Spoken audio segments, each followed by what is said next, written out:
This is episode 116 of the Equestrian Author Spotlight podcast. I'm Carly Cade, and today I'm speaking with Caroline Akervik.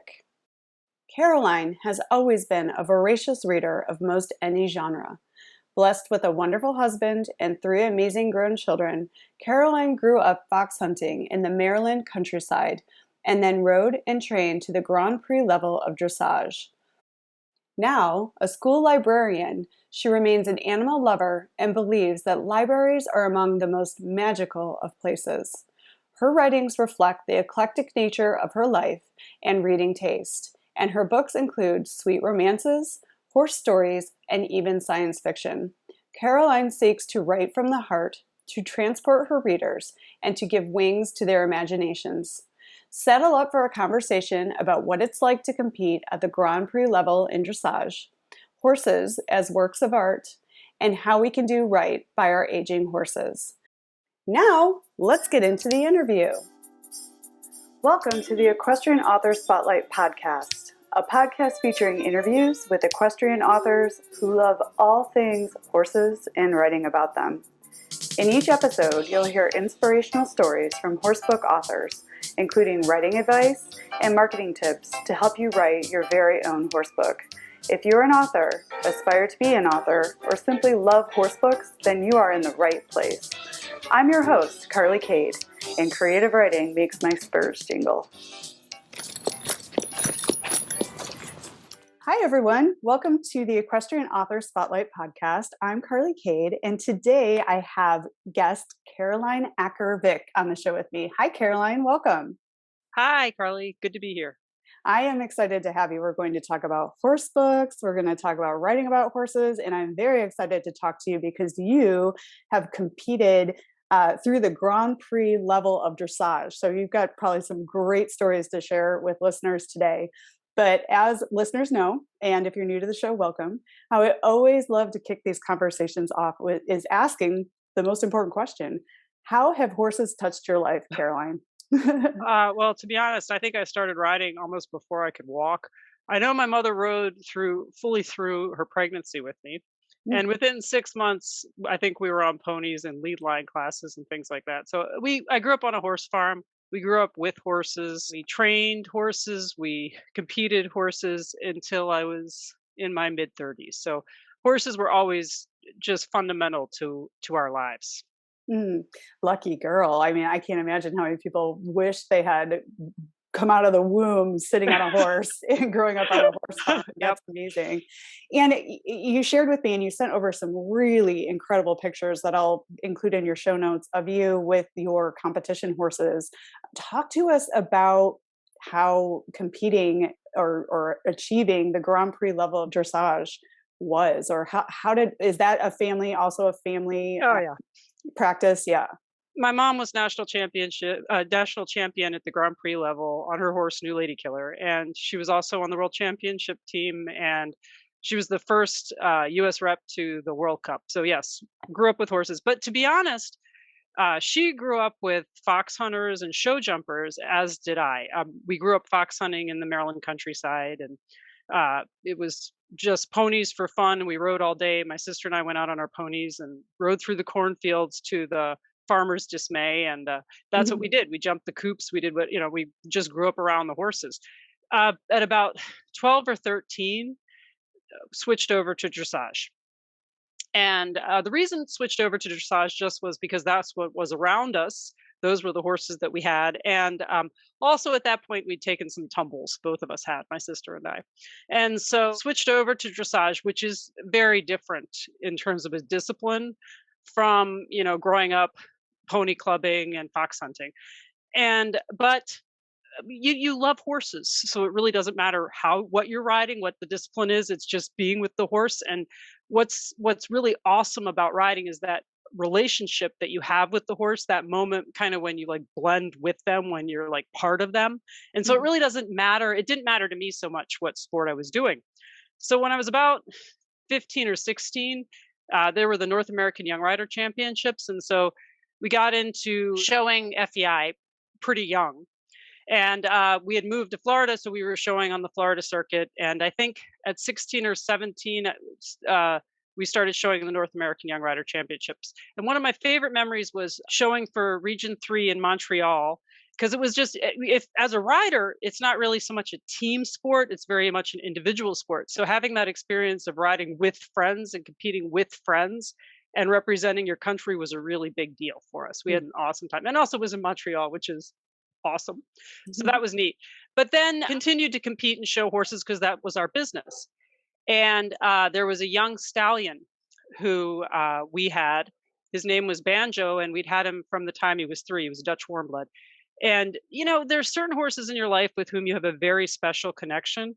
And from the time this stallion arrived, we had a special connection. And so actually, he was the horse that I showed through Grand Prix. I showed several horses Grand Prix, but he was the horse I was long listed with.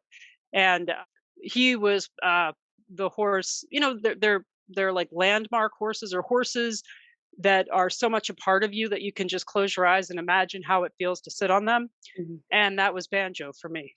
So is that too much? I'm sorry. No, that's wonderful. Actually, I feel like you were reading my mind because I was going to ask, like, what are some of your favorite memories and the special horse that you had done this work with? So Yep. you actually answered my follow-on questions. That's so lovely. And what is so interesting now is, of course, you're an author of Yep. horse books, but as I was galloping around your website looking, for information to build your interview questions, I thought this was really amazing. You are now a librarian and a writer. Talk Yes. to us about how you chose this path after having, been so successful in the horse world and the competitive horse world. I think you can't ever really leave horses. They're a part of you, Mhm. and so I'll be completely honest. Actually, the book that I want to talk about today is My Golden Horse, but there's an accident, a horse accident involving a rider in the book. Mm. And to be honest, I did have a unfortunate accident. And at that point, my mother had gotten older because we worked together. We ran the stables together. Yeah, I got dragged and kicked. And anyway, unfortunate side of the horse world. But at that point, my husband and I discussed it, and uh, breaking training young horses is a young person's business. And competing FEI horses, yes, that has longevity, and making good choices in the horses you ride, that ensures your longevity. But I'd always been passionate about reading and writing. And I realized I wanted to, what I enjoy about riding is the relationship with the horse, not so much the competing and training. And so I would, to this day, I still enjoy riding. I enjoy my relationship with the horse, but at that point, I wanted to make a kind of a career change. Mhm. And both horses and writing were both really equally important to me. And then as a librarian, how does that obviously your horse knowledge certainly helps with the writing of the Yep. books, but how does being a librarian impact how you write or kind of the path you've chosen with your books? So I'm a voracious reader. I read Mm. anything and everything. I'm not, I think most writers are. Is that the Mhm. case with you as well? You just, yeah. 100%. I have stacks of books everywhere. It's like if you could see behind my chair, I have a stack of books almost to the bottom of this picture Exactly, behind me. exactly, and I grew up on the Walter Farley books, Marguerite Mhm. Henry, and I also liked Victoria Holt novels. So to be perfectly honest, when I started writing romance because Mm. that was an easier way to get into the publishing field. Mhm. Uh, I had these stories, these horse stories that I'd always wanted to write. And what I've done with my horse stories is they're actually inspired by a real horse. They're fictional stories, entirely fictional stories, but they're inspired by a horse who was important to me. Mm. And so I felt, like any sport horse competition, or like when you watch a horse perform or watch them run a race, it's like an ephemeral work of art. It's something that's fleeting. And even if you watch it on film later, you can't capture what it was. I mean, it's the moment of being there, watching it. I remember watching the World Championships in Stockholm, and I'm watching the Grand Prix, and I can't remember. It was a Swedish woman she was showing, and I can't remember the stallion's name. And it just took your breath away. And I remember watching the video of it later, and it's not the same. It's horses, it's just this. It's they're fleeting works of art, and Mm. so I wanted to kind of capture. I felt I owed it to these horses to capture them a little bit in what I was writing. So being a librarian, I love children. I like working with kids. I've taught a lot of kids. I like both riding and other things, but it allowed me to combine my two passions really. So And as I've written more and more, because I have only 2 horse books out, but I have like 12 books out at this point. Mhm. And I think that it's allowed me to shape my craft a little bit, to learn more about writing and how I want to write and share these horses' stories, if that makes any sense. That makes absolute sense. And being a writer, you have to read voraciously in Yes. order to develop your voice, your craft. And I've noticed, and a couple other authors I've spoken with on the show, once you've written a book, you read a little differently. You still are lost in the story, but you're also looking at punctuation or framing or kind of the flow or how, what the outline might have been for the story. Do you find that's the case for you Oh, as well? oh, absolutely. And when I encounter an author where I'm just blown away by the writing, I do sit back and say, "Wow, I don't have that. I wish I did." I Yeah. wish I did. I Yeah. wish I did. So let's start talking about your horse books. So I wrote under a pen name originally. I Mm, wrote under a pen name, and so it's Isabel Kane, and I wrote romance novels because I didn't feel like I could do justice to the stories, the horse stories I wanted to tell, and I mm, wanted to work on my writing skills. mhm, So those got published, and then I started writing. Actually, my sister asked me to write science fiction with her, which I did. That was kind of an interesting experience. And then I wrote some middle grade and young adult fiction because I'm a curious person. I get interested in a topic, mhm, and it kind of takes me that way. And then I wrote my first horse story, which is a horse named Viking, and it's about Grand Prix Dressage horse. And I felt like what was unique about that story was I could really put pieces of my life into it and my own experiences. I mean, I can actually describe what a pirouette feels like, what one tempies feel like. It felt it was and when I finished writing it, the first draft, I remember I read through it again and I cried at the end, and that was important to me because I felt like I'd achieved what I wanted to achieve. And so then the second book of this trilogy, which is My Golden Horse, which came out in August, I was going for a similar thing. Different characters. The only unifying threads are the horses, essentially. I don't believe every animal story should be sad. My mother always made us watch every sad animal movie or read every sad. I don't want it to be that way. I think animal stories can be hopeful too. They don't need to all end in a death, and I struggle with that. So I don't mhm, do that. mhm. But at the same time, our ability to connect with animals is really unique and compelling, and it should be deeply emotional when we read those stories. And this is why I believe that horse women, horse men, people who know horses, I love it when they're writing books about horses because that feel that if you've never had that feeling, if you've never sat on a horse, if you've particularly a pirouette, like to be able to capture that feel through writing because you have known it. I think that's why horse books written by horse people really are top notch because they know what they're talking about, rather than the wrong tack mixed up or like I don't know, there people who I don't know know horses, exactly they what you're talking about. Actually, this is really sad. My husband and I are watching Gunsmoke. He loves old westerns. We're watching Mhm. Gunsmoke. I can't even watch some of the people ride. It's so bad. You just cringe. You're like, "Oh, that poor horse." You know what I mean? And so, yes, I know exactly what you're talking about. It's really, you can tell when someone's an equestrian when you Mhm. read their writing because they can really describe it. They know what it feels like, what it looks like, what it smells like. They know Mhm. what it's like. And that's the magic, and I'm Yep. so glad that you've tapped into that and written books with that feel that's so special. It makes my everything happy. So we need to get a tribe of us like pushing forward into the visual space so we can like have like real movies for horse people because Yes, I'm the same way. Like exactly. I watch things and I'm just like, oh my Oh, goodness, like yeah. halters on backwards and all sorts of crazy things. So yeah, that's wonderful.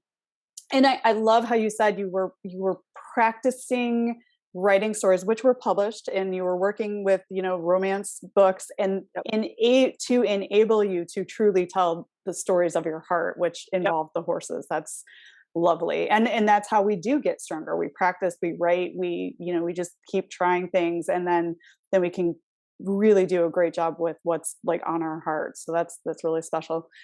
And how do you approach writing your stories? Like, do you outline? Do you start with the message you want to deliver? What like do the characters just come to you, or do you have to think through that? Like, what's kind of your process for getting the stories out? Well, I'm a little embarrassed to answer this question because, to be honest, I'm in writers groups. I speak with many other authors, and oh yeah, they outline it. They have these elaborate outlines where they lay things out and they cut things up, and they're taping things down, and they have full character sketches. No, I'm not that. I'm a seat of their pants kind of writer, So to be honest, I start with the horse and the message, the story of the horse, like what was special, because I think the horse kind of springs to life fully developed in my mind, because usually it's inspired by a real horse, and then I think about how do I want to communicate this horse's story, and that the rest of it kind of grows around that. Does that make sense? And to be Absolutely. honest, my first draft's a complete mess because it's literally sitting down and throwing sand into the sandbox. I'm not building castles, I mean, I'm literally throwing sand into the sandbox. So I've tried to be more structured and disciplined, and well, I am disciplined. It's just I try to be more structured. That's not how I flow. Hmm. So I sit down and I write a lot of garbage, and then I just delete a lot of garbage because the story comes out as I write. Yeah, no, How about you? What's your style? I am the same way. Like generally, I know my beginning and I know my end. And I maybe know like a peak in the middle, but I'm not an outliner. I'm by the seat of the pants like you are. And but I find that as long as I touch it every day and I sit down and I keep moving forward and I kind of have the here's where I'm starting, here's where I want to get, and sort of I know what kind of message I want. I get there, right? And but as long as I touch it every day, like my subconscious is working on it when I'm not. So then I'll find I have to sit down really quick and write in a journal an idea that just popped up for where I'm going to go tomorrow. So it's I almost like, totally agree. yeah, it's almost like I write and then what's going to come next comes to me, throughout the day. And then I sit down the next day and I just kind of take whatever I wrote down in that journal and that becomes like the next chapter, getting me to the point that I want to get to. Yeah. And I'm like you too. I've tried the structured outlining and and I think as writers, it's a creative endeavor. We all have different systems and processes that work for us. But for me, it's sort of like, it's almost like I'm not the one that's writing the story. It's like coming through me, and Yep. then it eventually becomes a book. Because I've written 4 books in the Rain series. I didn't before I started writing. I didn't map where all 4 books were going to go. It's like I finished one book, and then I'm like, "Whoop, this character still has some things to say. This is what's going to happen in book 2," and then the same thing happened. And so I love hearing that other people kind of have that, and a lot of us have that similar way of just going for it rather than outlining. We pants it, and I don't think there's anything wrong with that. But So, what you said about touching it every day to keep it, that's the trick. That's the mm, magic, because if you don't, then it slips away, and then when you sit down to work on it again, you're like, "Oh god, where am I even starting? Where is this going? I can't remember my characters' names." You mhm. know? "What country are we in?" So, like, I struggle with that, and then, yeah, it's the discipline every day, and I think the way you describe your subconscious mind working on it is 100% right, because that kinda just the steady discipline of thinking about it allows the story to grow in your mind. Mhm. Yeah, but yeah, so I'm glad that resonated. Yeah, it's hard to touch it every day. And that's Yes. where the discipline comes in. It really does, and then it keeps it alive. And my first drafts are a lot to work with also, but there's lots of authors, like big time famous authors, that say, don't be afraid to write a crummy first draft, just write, because that's the biggest hurdle to get over, Yeah. is sitting down in front of the computer and staring at a blank page. But I find that's where I have the most resistance. But when I finally sit down, even if I don't know what I'm doing, it just starts coming out of me. And I'm like, why do I resist this so much? Do Yep. you have that same experience? Oh gosh, the hardest part is sitting down to write. You can always think of other things you have to be doing. Oh, yeah, like the And so laundry. yeah, exactly. It's like, and there are always people who have needs or wants, or, Mm, so it's really easy to come up with reasons why, hey, you know what? It's a holiday weekend. I really don't need to write right now. I could give myself a break. It's like my diet breaks. They're really successful and productive, right? yeah, but then when we start doing it, it's actually enjoyable and fun, and it's like this elevation to another level, and it's like, why do I resist this? But because it's scary.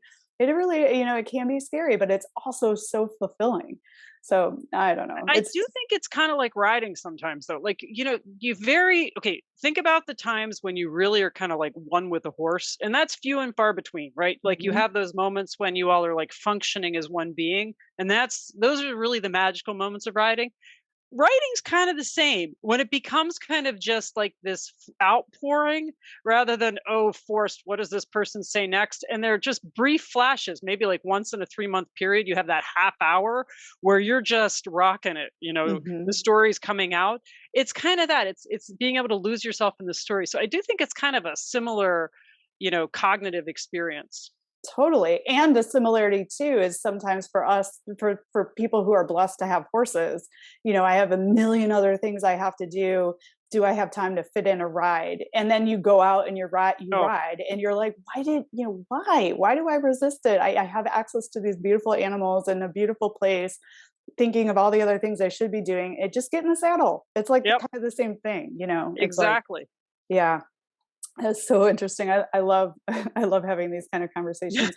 Okay, so in your books, are the characters as important as the horses, but the horses just play like a main role in your trilogy? How do Yeah. you Okay, so it's like a story and then but the horses are just as is the same with me. The characters, the human characters are as important as the horse characters in my stories. Is that the same for you? I think so. Okay, so my first horse story, I did what's real and honest in the horse world, which is horses pass in and out of people's lives. But Mm, that's not how things should go in books.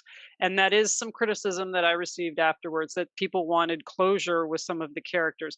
But the reality is, with sport horses or with any kind of horses, they do tend to move through people's lives, different people's lives at different times. And I thought that was being honest to the story. I think that with my second book, I realized that with my second of my horse stories, and I wanted uh, just to keep the same characters throughout most of the story. The third book of the trilogy, which I'm working on now, I think, because really, my experience with horses is, horses are with certain people at certain times in their lives because that's the right place for them to be. mhm, And so, for example, when Grand Prix horses become old, they don't necessarily like their competitive rider riding them because they physically can't do what they could once do.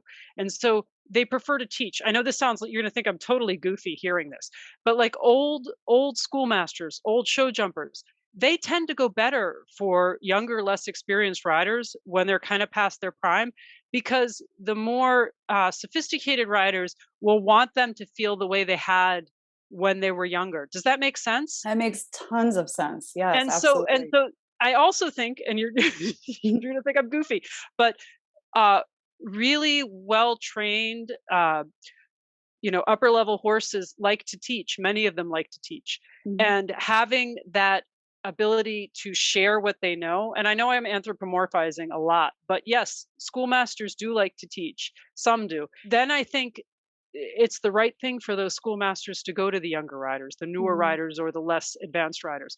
So Mhm. that's something that I struggled with, because sometimes it is the right time to say goodbye to a horse for Mhm. him or her to be with a different rider. And so, just because that's been I mean, we bought and sold horses for years, and that was the business, and that's what and maybe a different family or different rider is the right rider for that horse. So that's hard to tell in a story though, because I don't think people who don't grow up with horses really understand that. Does that make Yeah. sense? Yeah, that makes a lot of sense. Yeah, Yeah. and that's a very interesting thing that you touched on there too. It's like as writers, there's like structures to satisfy Yes. readers, and we have to Yes. think of them. But then when you're telling the truth of a matter and you're telling the story that's on your heart, and your audience may be more obviously advanced equestrians, right? Yep. You're telling the truth here. So there's Yep. like different kinds of stories. There's like the stories are setting up to fill a need, to fit into a genre, to follow tropes. But then there's your heart stories, which are authentic in the truth, and those have just as much importance. But those sometimes don't fit the natural rhythm of Yep. expectations, Yep. if you know what I'm saying. And there, I think there's space for both, but I definitely, I'm glad you brought that up and I hear what you're saying. And then it really resonates with me what you were saying, the older advanced horses, as they're aging out of being able to do the competition and the high level moves and be with an advanced rider. I'm having that experience right now with I mean, it's a quarter horse, right? Yep. But my mare that I've had for 18 years is highly trained. Like everything is spur, command, and seat, and just feel. I can ride her bridleless. Oh, wow. But as she's getting older, when I ride her, the horse that we bought, I thought was going to be for my husband. But what has happened is my mare is training my husband to ride her rather than me, the advanced rider. And I'm riding the horse that we bought for him and developing a partnership with her because she's not as advanced. And I'm finding that my older mare really likes to work with my husband because he's not as advanced as I am. And she takes really great care of him. Yeah. And I try, like, I can trust her. Like our nieces come and they ride her and they can ride her by themselves. And I'm like, okay, I understand now. Like she has gotten to the place where she can take care of people. I can trust her. I can still enjoy riding her, but she isn't necessarily, she's older, right? She's like 20. Yeah. She's not able to kind of do what we used to do together. So Yeah. that really resonated with me. Thank you for sharing that. They have a dignity Mm-hmm. and a pride, like horses who have been trained to that, to any, to a high level, who've worked at a very sophisticated level with a rider. Mm-hmm. They have a dignity, and when they know when they can't quite do what they could do with you before, Yeah. and it's a hard time. I mean, it's a hard time, and you know, and then it's the right time to find them a different rider. I mean, you have to find them a good home, the right rider. Mm-hmm. But I remember getting pictures of my Grand Prix horse who went to another rider when he was 18, and he was teaching her, and she was showing him, I think, Oh my like, gosh, we're both gonna start crying oh, here. yeah, Like, this is terrible. She was showing him second level. Now, this horse had shown nationally all over the East Coast, all over, it was a Grand Prix horse. Literally, he knew, where to stop at X. oh, He knew when you turn right, because most dressage tests, you turn right and it's an extended trot across diagonal. I mean, the horse knew everything, like, and he would memorize the test. And I remember she sent me pictures. Now, she had never shown second level, so this was like huge. She'd gone from training level to second level, and she sent me pictures and she sent me the video. And he was in a snaffle bridle. I mean, we rode him in a snaffle all the time, but I hadn't seen him show in a snaffle bridle. And uh-huh. literally, you could see him counting his way through. I mean, she's hanging on for dear life, but he's carrying her through the test, doing all the movements, and his ears were up, and he looked so happy. And Oh, I wasn't sure until I saw that, and it was like, it was the right thing, because he was in the right. He even counted the steps back. I mean, every halt perfectly square. I mean, it was just like, literally. And she throws down the reins after the halt and just hugging his neck. And I oh. thought, you know what, that was the right thing for him. And it Mhm. was one of the hardest things letting him go at that point, but it was the right thing. So That is wonderful. I'm And sorry. I I mean, I'm Oh no, verklempt. I know, I am like, so I am moved right now, and I totally get where you're coming from, but it is hard. We Yep. fall in love with these animals, and I get a little jealous sometimes. I'm like, Oh, my totally. husband's riding my girl. I got her here, but then I give it up, and I'm like, she's taking good care of him. Now we can ride together. But yeah, it's a hard transition. But then just thinking what's right for them is such an Yep. important conversation, and I love that we started talking about that. Thank you for sharing that. Oh, That's sure. really important and special. Now, steering a little bit back towards writing, you have 12 published books. You're moving into giving your horse stories your all. Talk to us. Do you prefer independent publishing or traditional publishing? What has been your Okay. experience with getting these books into the world so far? Okay, so I started out with with my romance novels. It was traditional publisher, small Hmm. publishing house, and then I went with, again. I kind of had transitioned into young adult, middle grade, so I then went with, again, an indie small print publisher, and I've had good experience with them. There are some larger horse publishing companies to which I had submitted some of my works, and to be honest, I had to change at that point in this when I was writing the horse stories. There were real people who I had mentioned by name, and I had to change those. So going with independent non-horse publishers worked better for me from that point of view. It made me rewrite the story and rethink it and make them fiction. You Hmm. know, I had to do that, but also it gave me more freedom with what I was writing. As you know, the publishing industry is consolidated into really large publishing houses, some indie, and a lot of people are doing very well with self-publishing now. And I think Hmm. actually that's a good trend because Hmm. I think the huge mega publishing houses are too restrictive to new authors. I've had positive experiences with most of the publishing houses I've dealt with. So That's really good. And you touched you hit the nail on the head right there with the publishing industry is changing. There's a lot more options, and yep, you can go your own route. You can work with an indie publisher. You can strive to work with one of the big publishers. I think the most important thing to know is you have choices, but yes, make wise choices. Do your research. yes, Understand like any contracts you might get into. Understand your rights. Talk to other authors before you make your decisions. But there's no one way to do it. There's a lot of opportunity, and I love that because more creativity is getting through the yes, gateway now, yes, and we can own more of our intellectual property rather than yes. just giving it away, because now there's so much opportunity. Once you write a book, it can become an audiobook. It can become film and TV. You can do so many different things with it, but you want to own that intellectual property and not sign it away. And So, actually, that was a mistake. I mean, I think all of us have made mistakes in publishing, mm, and I did have some. I mean, with certain agents, not positive experiences, mhm. and with certain publishing houses, I lost rights on certain stories. I mean, you make lots of mistakes as you go through this process. Right now, I like the people I'm working with. It's a Mhm. good fit, and it is because it's a very competitive field and there are many avenues. You have to be willing to put in your own effort in terms of marketing and things like that. That is important. Mm. And but I think that if we just rely on the really large traditional publishing houses, we're going to lose a lot of really excellent new voices. Yeah, I mean, and the thing is they're in the business to make money, right? Yep. So if there's a trend, they're just looking for trends. Yep. There might be one bright spot that comes up that's different from everything else out there. But when Twilight was huge, what were they looking for? Vampire Vampire romance. stories, right? Yes. So there's trends in those big conglomerates. Whereas with us, they're for us writing about horses. This is a trend for us, and now because we're putting books out because we can, we're reaching the right audience, we're in a niche, we're taking, so there's like so much possibility now rather than Yes. being blocked out. Yes. That's great.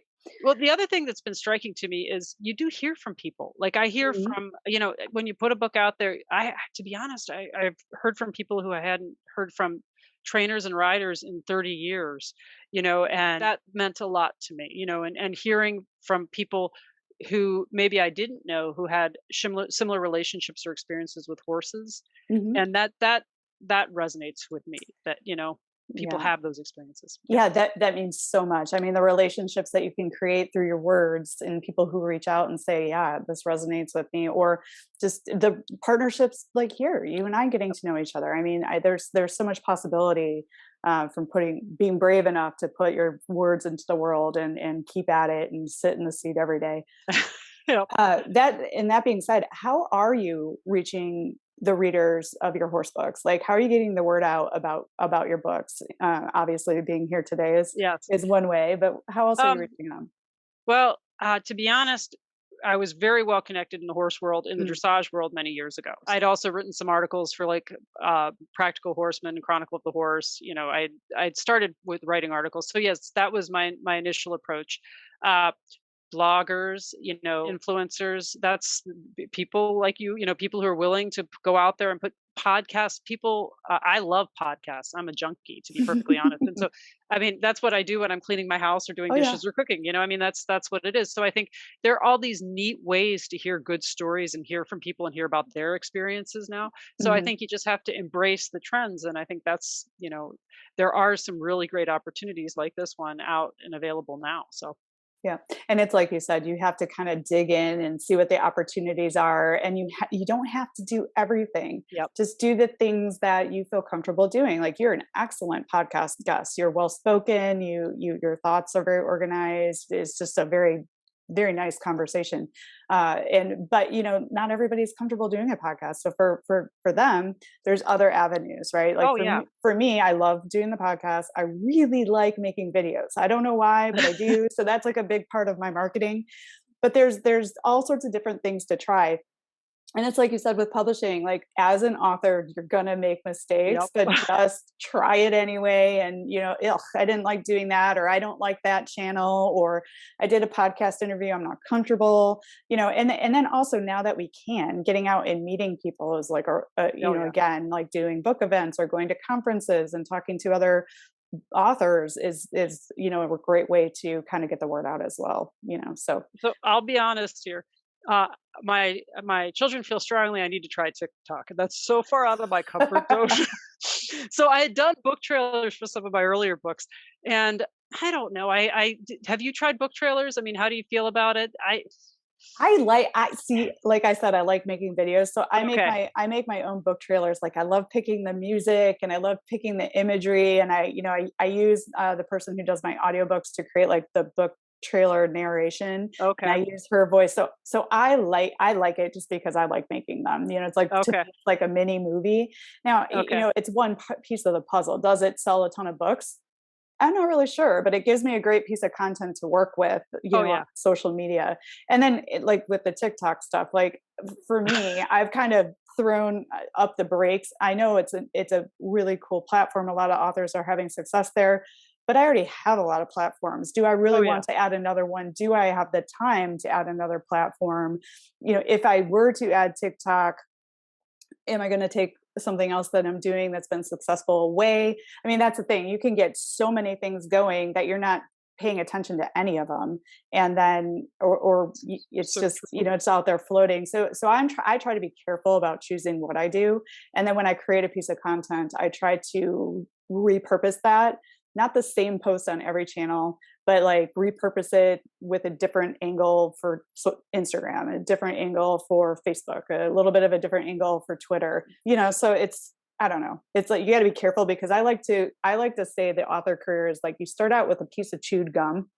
And then by the time you're done, you have a giant wad of a bunch of pieces of chewed gum. And you're like, I could never unwind this. I could never untangle this. It's like this big ball of chewed gum. And you just keep adding pieces to it as you grow as an author. And then all of a sudden you have this thing.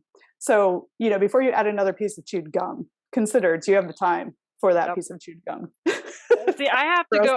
I totally agree. You have to pick your avenues. Mhm.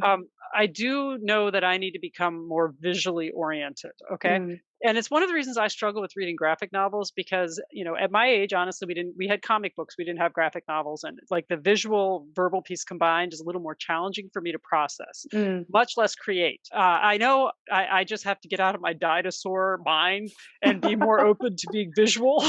But like when I think TikTok, I'm like, my God, what am I going to put on a TikTok? How ridiculous will I look? What you should do is you should have one of your children run it for you and Well, like this is true. have them think it up and like have, you want me on TikTok? Okay, you manage the channel. What do you want me to do? And then go out and do these. Like that's the great thing with having younger people around, it's like, Oh, hey, this is true. go run this for me. Yeah, do this. Go with it. I'll get on Here. it. You be my channel manager. Yeah, exactly. Because they'll Exactly. probably know what's working better, better anyway. So that's Oh yeah. other approach. Get a channel manager, and then try. And that's the other thing. You can try it. If you don't like it, you can just remove your account and move on. Yep. So I don't think it ever hurts to try anything, but just think about, what do you like? That's kind of how I approach it. What do I like doing, and what Yep. do I not so much like doing? And then the other thing too is you don't have to overkill it. Like I'm not one of those people that posts 3 times a day on Instagram and twice on Facebook or once a day on Facebook. I post when I have something I authentically want to say, or something I want to share, or a new product coming. I'm just myself. So it's like, Yep. I think we put a lot of pressure on ourselves too to create all this content. I like to try and just run with authenticity. Do I feel good about this? Do I want to share this?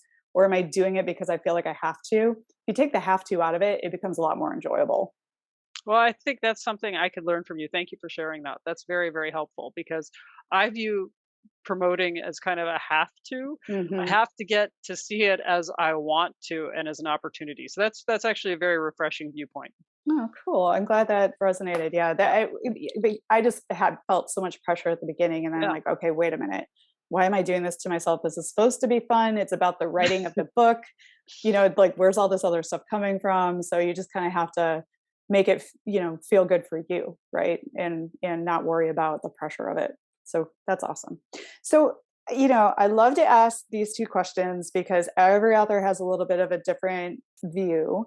For you, what is the very best part of being an author? But then on the flip side of that, what has been the most challenging part? Well, as I've said, I think the best part is when someone reads your story Hmm. and sees it the way you envisioned it. Do you know what I mean? Like Yes. you communicated what you wanted to communicate. Actually, on the worst part of being an author, I'm going to share an embarrassing story. As you know, I started writing romance novels, and my mother-in-law read one of my romance novels under my pen name, and that was mortifying. So that kind of got me away from wanting to write romance novels anymore. But the worst part, I think, I don't find writing a particularly pleasurable experience. I find it hard. It's hard Hmm. work. But I find I can appreciate after the work is done, looking at the story and feeling that I achieved my goal. So for me, I think accomplishing what I wanted is a pleasure. The actual act of doing so is hard for me. I'm That's not like a natural, like, oh, I sit down and it's work for me. Yeah. But good on you for being committed and staying the course and then getting that outcome. I imagine that's kind of like competing at a Grand Prix level, Oh yeah. right? It's like You all have to put the work into hard everything. work Yeah. for That's that what it one is. brilliant moment of success in the Yep. in the ring, right? It's Yeah, like the glowing 6 right. minutes, right? It's better than what is it, 8 seconds on a bull? Sure, That's how I sure. view it. Well, the whole 8 seconds on the bull is like just not get killed, right? Yeah, But this is it's, true, this is true. Well, at sometimes it's like least that on a horse too though, right? oh, or for real, that's the thing. Horses can hurt you, and I Yep. think we've all, especially as we get older, that's something to be aware of. I had a pretty good toss, a pretty good fall off of the new horse, and it was the first time I think I'd fallen off in like 14 years, and Yep. it really rattled me. So it's like now that I'm a little older, I hurt for a few days. So Oh, it's yeah, you feel it, you feel it. yeah, When you're 14, 12, hey, yeah, bounce you just right up. it's like Emergency dismount, you're flying off, it's all good. I So, know. but I I just remember my mother okay, growing up, and granted this was the '70s, you just shook it off and got back on. Nowadays, if kids, like, it's different, it's a different environment. I mean, hmm if we got thrown, we just got right back on. We didn't even think hmm about it. And looking back on it, that was really poor judgment sometimes. But anyway, that's what you do, right? Yeah, I mean, well, that's how I grew up. You Yep. fall off, you get right back on that horse, so it doesn't Yep. learn that it can shake you, and you're not gonna Oh, get yeah. back on it. That's I Yeah. think that's a lot of it. Yeah, I mean, when I fell off, like, thank heaven I was wearing my helmet because I hit my head pretty hard, and I was seeing stars. But I got right back on her. I maybe only walked like 4 steps because I felt like I was gonna pass out, but You I were did get. concussed, I got. I, but I think I was, yeah, but I did get back on, and then I looked at my husband. And I'm like, I don't think I can ride anymore, but I yep. did get back on for at least like 3 or 4 steps.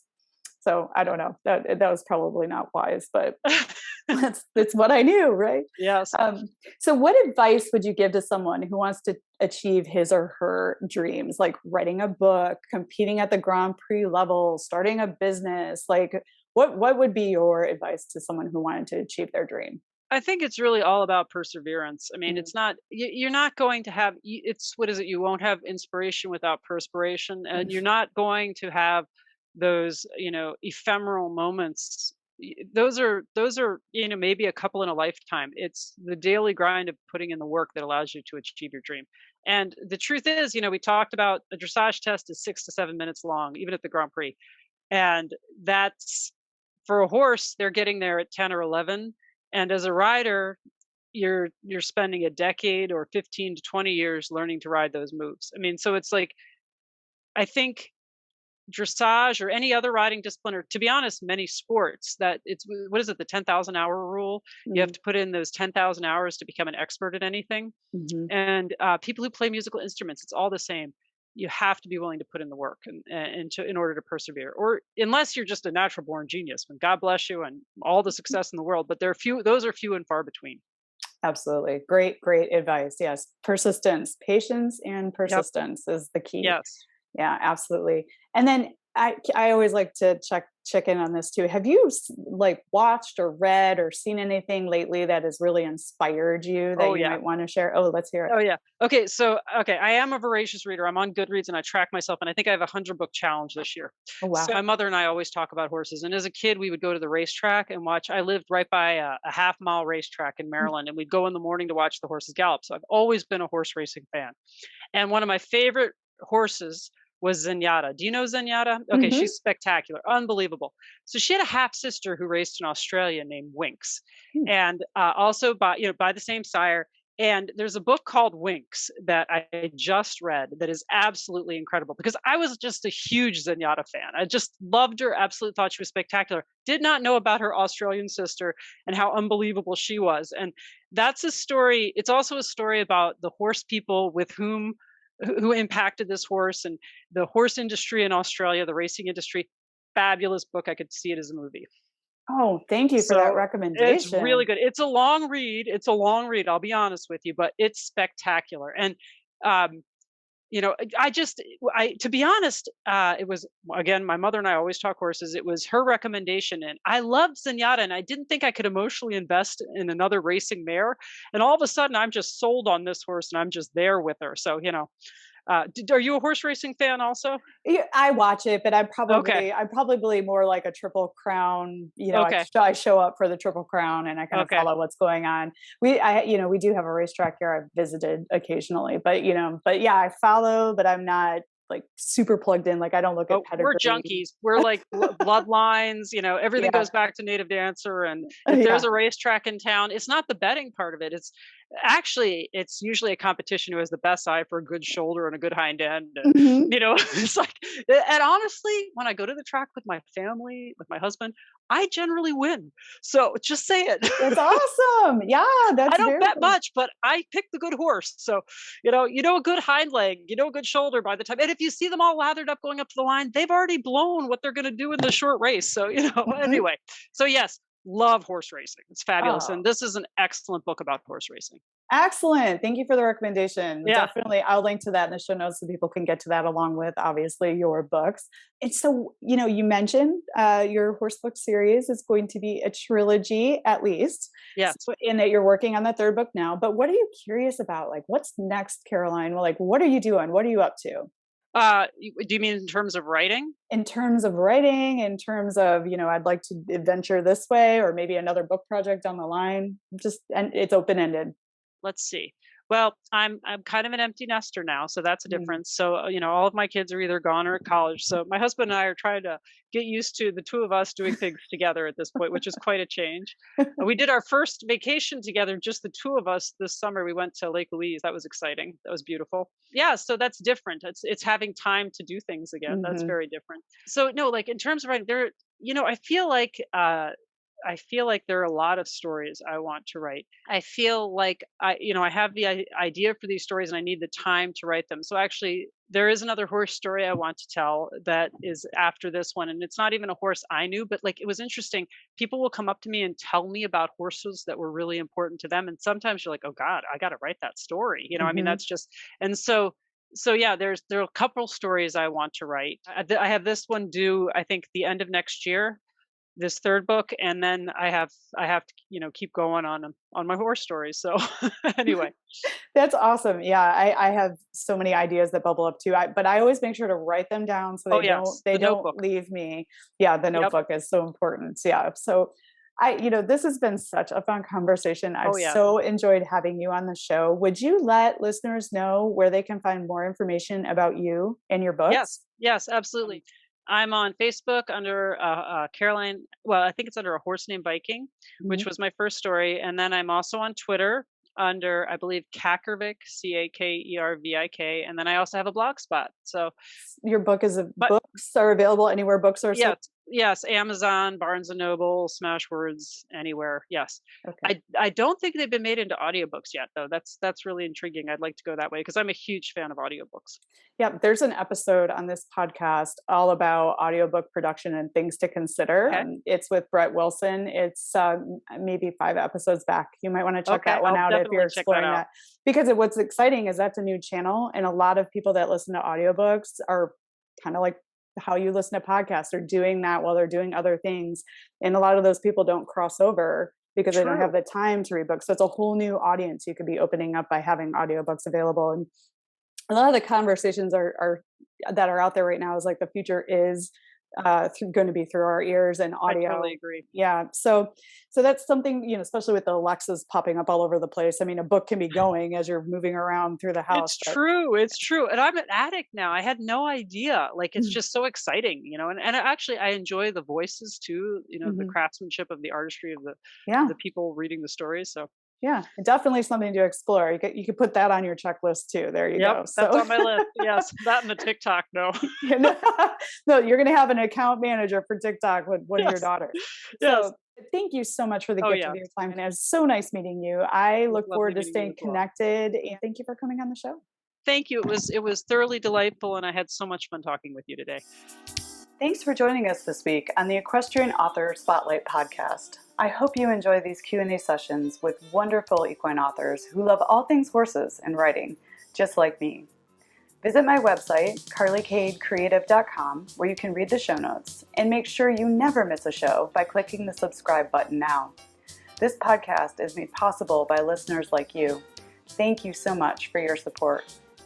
Want a free guide to secrets of horsebook authors? Gallop over to carlycadecreative.com/wisdom to have author advice delivered instantly to your inbox. If you are an author who writes about horses and would like to be spotlighted, please let me know. Visit my contact page at carlycadecreative.com to fill out a request. I'd be happy to have you on the show too.